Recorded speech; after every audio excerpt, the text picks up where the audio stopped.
They wouldn't have understood the attraction, but now she couldn't talk to them about what was eating her alive. Now Kitchener's family were going through the same horrors of getting a visit from the telegram boy, telling them they have lost someone they love. It's a real tragedy. Molly dropped the paper as though it was burning her fingers.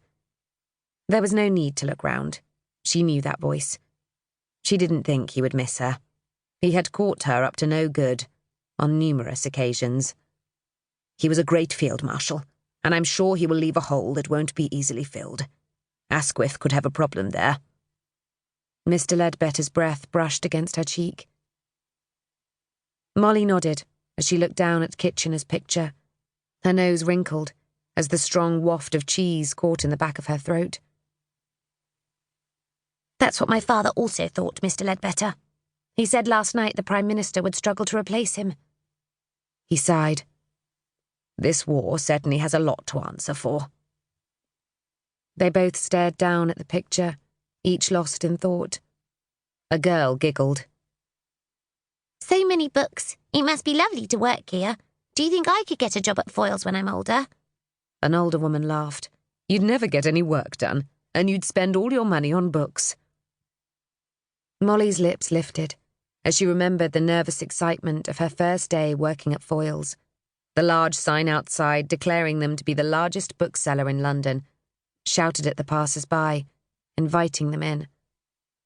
It promised refunds of 2/3 of the price if the book was returned after being read.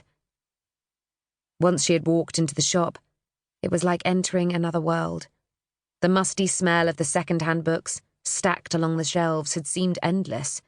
She had been overwhelmed when she realised it spread over 6 floors, and every nook and cranny had been crammed with books.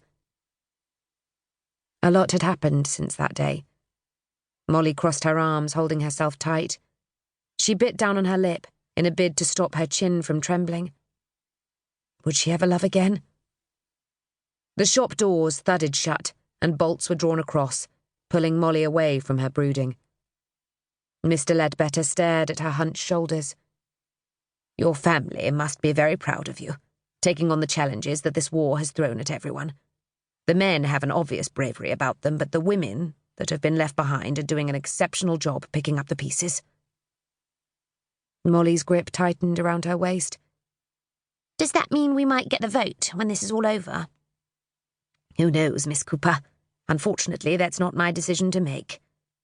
Mr. Ledbetter arched his eyebrows. Do you follow the political musings of our government? Molly glanced over her shoulder at her manager. I must admit, I didn't until the war started, but now I read the news every day. She looked back at the newspaper. That's good. Mr. Ledbetter forced a smile. It's important to know what's going on. I suppose, but the news is so gruesome all the time. So many deaths. Molly sighed. Sometimes I think I'd rather not know. She gave a little laugh. Give me a good book any day. Mr. Ledbetter clenched his lips tight for a second, fighting the urge to give her a fatherly hug. Well, this is it. The time has come for you to say your goodbyes. I suspect everyone is waiting for you. He chuckled. You've worked here for some time, and everyone in Foyles will miss you.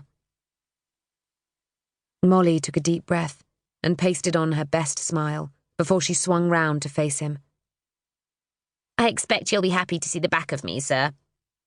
On the contrary, there hasn't been a day go by when you haven't made me smile, even though you call me Old Ledbetter when you think I can't hear you. His eyes sparkled, and a smile lit up his normally stern features. Her rising body temperature told Molly her face was turning a lovely shade of red. She lowered her head slightly. Sorry, sir. It was rude of me. But I always thought you didn't like me. Far from it. You have been like the daughter I never had. Mr. Ledbetter coughed. Sorry, I shouldn't have said that. Most inappropriate. Molly smiled at the elderly man standing in front of her. On the contrary, there hasn't been a day go by when I haven't felt I've been working with my father. Laughter burst from him. I am sorry to see you leave us, but I do understand that young women like yourself are being put under pressure to do war work. Molly nodded. My mother was thrilled when I started working here.